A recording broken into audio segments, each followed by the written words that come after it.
and welcome back to AskAPop.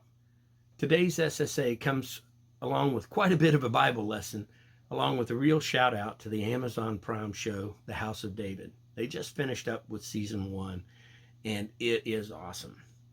First, I'm going to give you the Bible story, but it's going to be a real Cliff Notes version because I really want you to go back and read the whole thing in the Bible. Okay, the Cliff Notes version.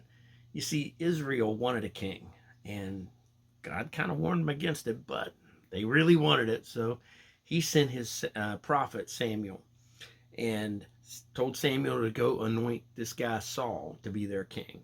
And for quite a while, Saul did exactly what he was supposed to do. He did what was right and good, right up until he didn't. And then once he started thinking that he was in charge instead of God, it was time for a change. So God had Samuel go and find another guy. A warrior, you'd think. Nope, you'd be wrong. One of the leaders of one of the other houses. Nope, wrong again. How about a shepherd boy? Yep.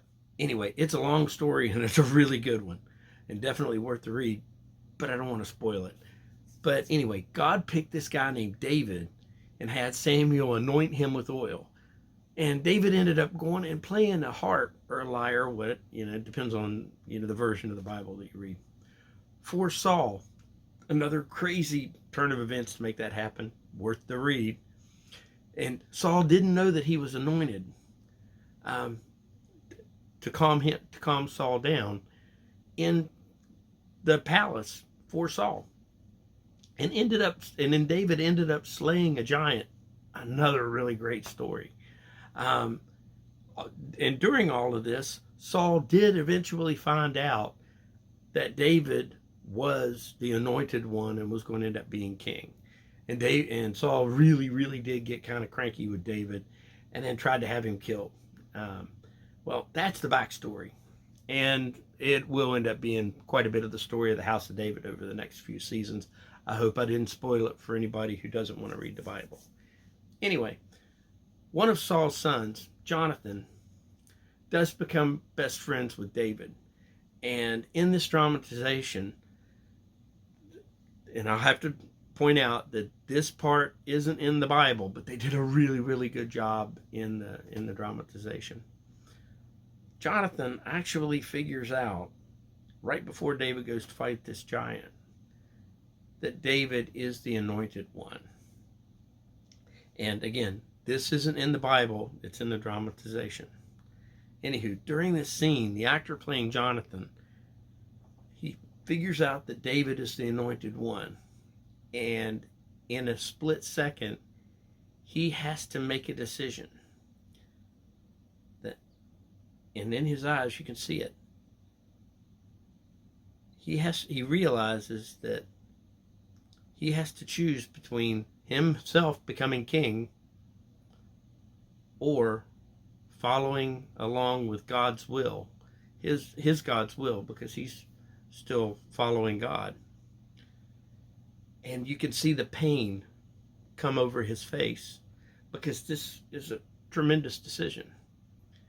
And then as soon as that happens, then all of a sudden he makes this decision and then chooses to help David. I hope I didn't spoil too much of it for you. And it was just beautifully done. And it reminded me, and of course we saw this very close to Holy Week. It really reminded me of the scene or the story of Jesus in the Garden of Gethsemane when he hits his knees and he's praying to God and saying, "Not by my will, but yours be done.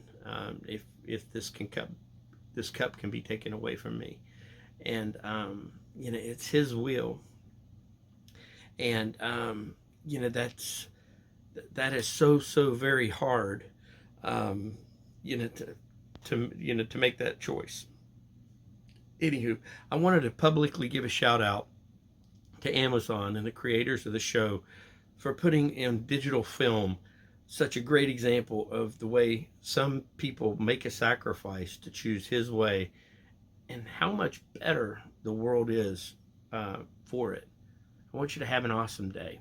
Now, the Bible verses today are 1 Samuel 16, 1 through 13. I'll bet you can guess what that is. And then Luke 22, 39 through 46.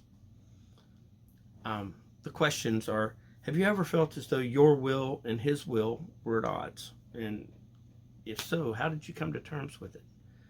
That's a tough question.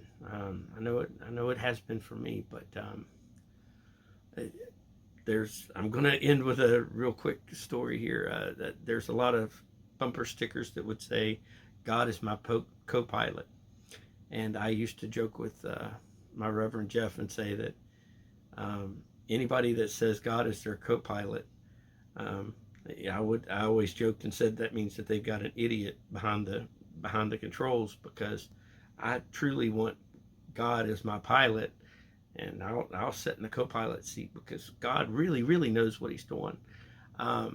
So I always looked at God. I always looked towards God as my pilot, and I always looked to my Reverend as the air traffic controller. That's just from me to you, a little insight. God bless you, and I hope your day is at least half as great as you are, and let his will be done. Thanks for listening in to AskAPop today. Be sure to like and subscribe if you found this useful and helpful. If you have any feedback, please feel free to give it. You can reach us at AskAPop.com, or feel free to leave something in the comments. God bless you.